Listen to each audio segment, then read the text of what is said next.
vamos conferir a entrevista de Marilu Cabanhas com Zorávia Betiol, ela que é artista visual, designer e arte educadora. E agora a gente vai conversar neste momento com a Zorávia Betiol, artista visual, designer, arte educadora, diretamente do Rio Grande do Sul. Olá, Zorávia, bom dia. Bom dia, Marilu. Tudo bom? Tudo bom. Zorávia, a gente sabe que você está aí liderando uma campanha em prol dos funcionários da saúde, servidores, enfim, todas as categorias essenciais, né? Numa verdadeira campanha para que eles tenham realmente condições dignas de trabalho, equipamentos necessários. Conta pra gente como é que essa campanha está se dando aí no Rio Grande do Sul, em Porto Alegre. Bem, eu faço parte do Comitê Pró-Democracia e Estado de Direito, que esse ano está fazendo 4 anos que nós fizemos uma série de atividades e o coordenador geral é o Benedito Tadeu César, que é um professor aposentado da URGS, e nós fizemos, nesses 4 anos, palestras, seminários, muitas atividades, e atualmente uma das coisas que estamos fazendo em função dessa pandemia é cestas básicas para os indígenas, cestas básicas para grupos em vulnerabilidade social, não é? E o que nós fizemos? Uma carta aberta ao governador Eduardo Leite e ao prefeito Nelson Marquesan e também aos outros prefeitos das outras cidades do Rio Grande do Sul, né, apoiando que eles enfatizam essas determinações da Organização Mundial da Saúde, que é o confinamento, que as pessoas fiquem em isolamento social, mas nós chamando a atenção que precisa que as pessoas que fazem a manutenção da cidade, que mesmo nessas circunstâncias terríveis, elas mantêm a cidade em andamento, que elas tenham proteção, que elas tenham condições de trabalhar com mais segurança, sabe? Então, tem a parte do DEMAI, a água, esgoto, né? O saneamento básico, tem a parte dos profissionais da saúde, né? Depois, ligados aos transportes, né? Precisa que essas pessoas sejam assistidas. E na questão da higienização das ruas próximas onde há mais movimento, mesmo é muito limitado, mas aqui esses movimentos existem, perto de centros de saúde, de hospitais, né? E higienização de ônibus, do trem Zurb, nós não temos metrô aqui, depois táxis, Uber. Então, precisa que essa seja atendido, né? Agora, não é tão eficiente como nós gostaríamos. Então, é incrível comentar que, nesse momento no Brasil, quer dizer, já há algum tempo, né, os governantes não se envolvem tanto como deveriam, como teriam obrigação de cuidar da parte mais frágil da sociedade, a que tem mais vulnerabilidade econômica e social e educacional. Então, a nossa luta é nesse sentido, e esse abaixo-assinado foi assinado por 106 organizações ligadas à universidade, ligadas a sindicato, ligadas a associações de artistas, a grupos e também, como é que eu vou dizer, a movimentos, sabe? Popular. Então, eu vejo assim que, nesse momento dramático, a sociedade civil se organiza e está cumprindo o papel de solidariedade, de ajuda, é o que precisa que os seres humanos tenham isso. E o Edgar Morin, o filósofo, fala muito, né, nesses momentos de instabilidade e que é importante que tenha amor, amizade, solidariedade, e se espera que com essa experiência do Covid-19, as pessoas mudem e fiquem mais humanitárias. Então, eu acho isso é importantíssimo. Certo. E essa carta chegou às mãos do governador e teve já resultados? Que notícias você tem a respeito dessas reivindicações que todas essas entidades fizeram? Bom, não se, como eu te disse, a gente observa, não teve tanto resultado como se gostaria.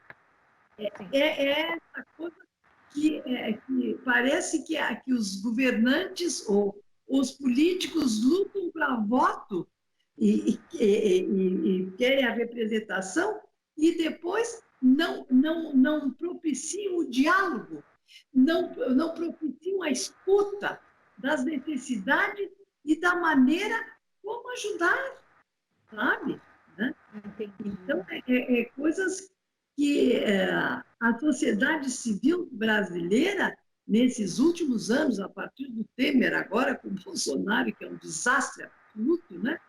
Então, ela foi, assim, também se politizando mais, se organizando mais por necessidade, e isso também é muito bom, não é que aconteça, né? Mas, agora, o que preocupa muito é as pessoas mais vulneráveis nesse país, pessoas que vivem em condições subhumanas, né? Então, como é que vai fazer grande isolamento se vive numa área pequeníssima? Então, uma coisa difícil, sabe? Exato. Quem sabe essa experiência vai fazer que o Brasil mude para melhor. E nós estamos nessa, né, para forçar essas mudanças, né? Muito bem, Zorávia, você... Diga, Pode desculpa, falar. te cortei. Agora, cada um tem que fazer a sua parte, né? Sim, pois é, você tem 84 anos de vida, 65 de carreira, é uma renomada artista plástica no Brasil. Você já viveu muitas lutas, né, aqui no nosso país. Você imaginava lutar novamente dessa maneira? Enfim, tem esse coronavírus que está atingindo mundialmente, mas tem este governo Bolsonaro que representa aí o maior retrocesso, né, dos últimos tempos e que realmente está complicando, inclusive, a administração desse controle da pandemia, né? Você esperava viver uma coisa dessas, Zorávia? É incrível, uma coisa que não abordo, que esse sujeito, ele é uma pessoa insegura, covarde, autoritário, e nessa situação de demitir um Mandetta, como o Mandetta estava com luz própria e com credibilidade perante a população, ele não consegue ficar em segundo plano, não é? Porque tem um altíssimo e doentio grau de inveja, de ciumeira, né? E de competição, sabe? Né? Então, ele estava até tentando, assim, medicar. Ele queria ser ele, como não consegue ser um presidente nem um político, ele se mete em tudo que é área, mas sempre para dar opiniõezinhas furadas, não são opiniões, né? É um desastre. E que eu tenho muito medo, né, com essa manifestação, e ele deve ter ajudado bastante nas entrelinhas e embaixo do post, como nós dizemos os gaúchos, sobre o AI-5 e querendo a ditadura novamente, tinha que cortar as asas dele, porque uma hora ele vai cumprir isso, porque é só o que ele sabe fazer, a maldade, crueldade e destruição das pessoas, né? E, no mínimo, ele procura intrigar as pessoas, né? E muito mentiroso, né? Bom, vamos falar em algumas coisas mais positivas, quem sabe, do que eu estou fazendo agora no momento. Tá? Isso, você está nessa quarentena, né, Zorávia? Está fazendo uma produção incrível aí de obras, e eu queria que você falasse sobre essas obras. Você está com enfim, com ícones, não é isso? Trabalhando ícones? Isso. Bom, então, eu trabalho a média de 12 a 14 horas por dia, não só no meu trabalho de artista, mas toda a vida ligada às associações culturais, associações artísticas e educacionais, e também uma época grande, era mais a parte assim, a educação ligada para, como se diz, crianças e jovens vulneráveis, para a integração das crianças no turno inverso de colégios. Bom, e com essa situação, eu vi que uma grande coisa é manter a rotina, tá? Eu lembro que o Guimarães Rosa, quando ele foi preso, nosso grande escritor, ele levantava, ele se arrumava como quem fosse trabalhar e escrevia. Ele fez o primeiro volume da Memórias de um Cárcere na prisão, depois ele terminou. Então, eu vi que a rotina, neste caso, é muito positiva, muitas vezes ela é negativa, né? Bom, então, essa série ícones, são ícones que eu escolhi, né? Então, tem ícones ligados ao circo, tem ícones ligados depois à Grécia, tem ícones ligados à ciência, que é a Ada Byron Lovelace, que ela criou o Jorge Babette, os algoritmos, né? Que depois fazem parte da linguagem que nós usamos hoje em dia, né? Na computação e tal. Bom, depois tem figuras também ligadas ao nosso folclore, como... Eu vou mostrar, então, o que eu estou... Mostra, exato. Se você puder mostrar alguns aí. Outro, sim. Agora, assim, vou mostrar primeiro aqui para vocês, aqui o Ícaro, né? Então, o Ícaro, essas obras são pintadas em madeira, acrílica sobre madeira, e abaixo dessa obra tem sempre uma referência do ícone, que no caso nós temos aqui, ó, um sol, não é? Um sol e uma alusão ao 14 bis, e aqui o helicóptero. Então, sonhar sempre foi uma ambição muito grande do ser humano. Sonhar, voar, quer dizer, voar foi sempre um sonho, né? E voar fisicamente, e eu acho que também se voa no sentido dos sonhos, né? Também eu só vou pedir, Zoraia, para você colocar um pouquinho assim do seu lado, porque está tampando a sua voz um pouco, diminui o som da sua voz.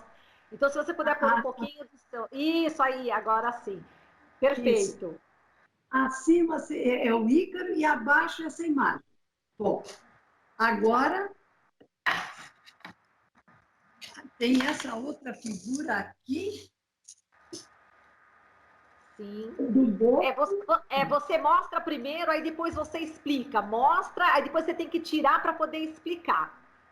Sim. Isso. Agora você pode explicar tirando, que senão a gente não consegue ouvir sua voz. A figura do Boto que é um jovem sedutor, né?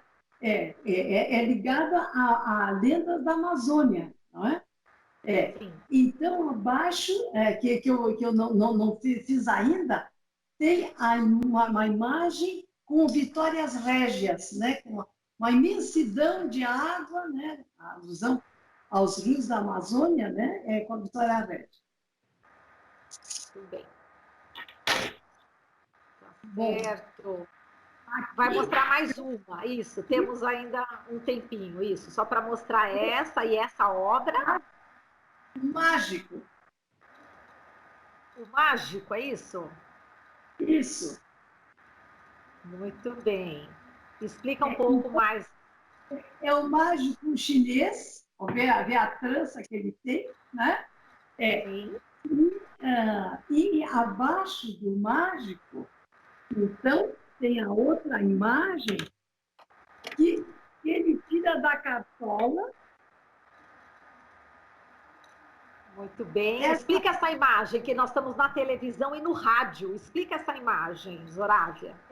Ele tira da cartola, né, essa figura, né, a bandeira do Brasil, as moedas, né? Bom, então eu vejo que essa série que é recente, mas se a gente vai ver, na minha obra, eu trabalho praticamente sempre em séries dedicadas a Iemanjá, né? Então, eu fiz em desenho, em pintura, em arte têxtil, em tapeçaria, né? Dizem que eu sou filha de Iemanjá, pai desconhecido. Ninguém me disse. Não, né? Muito bom. E depois também eu fiz uma série de gravuras sobre o Kafka, né? Então, uma série, então, Cartas ao Meu Pai, depois o do Processo, ilustrações, o Castelo, né? Depois o conto como é que se diz? Que é aquele que virou a barata, a metamorfose. Metamorfose. Né? Depois, outras coisas também que eu fiz, da Alice. Eu tenho a Alice aqui como ícone, Alice no País das Maravilhas, e a Alice através do espelho. Eu fiz chapéus, eu fiz cadeiras, eu fiz uma série de objetos. Então, algumas figuras eu já explorava em séries, né? E depois, agora, ícones. Também tem com pessoas, tem a Mercedes Sosa, a cantora maravilhosa, né? Depois, a Tamara Tumanova, a bailarina russa, e depois o nosso queridíssimo Mário Quintana, não é? Então, é bem variado. Tem o Pinóquio também, né? Tem depois figuras ficcionais, como é que se diz? Da maçã, como é o nome dela? A Bela Adormecida. A Bela Adormecida. Falou da maçã. Mas, Zorávia, olha, eu quero agradecer demais aqui a sua participação. A gente já está chegando aqui no final. E agradeço demais a sua disponibilidade em nos atender, né, de mostrar as suas atuais obras durante a quarentena. E parabéns pela sua atuação, né, como cidadã, enfim, aí no Rio Grande do Sul, para fazer com que os governantes tenham mais sensibilidade em relação aos mais vulneráveis nesse período do coronavírus. Oh, meu Deus, coronavírus. Muito obrigada, Zorávia. Um beijo para você. Até a próxima. E um prazer estar participando com vocês desse programa. Um bom dia. Bom dia. Falamos aqui com a Zorávia Bettiol, ela que é artista plástica, designer, arte educadora. Você está ouvindo Jornal Brasil Atual. As notícias que os outros não dão.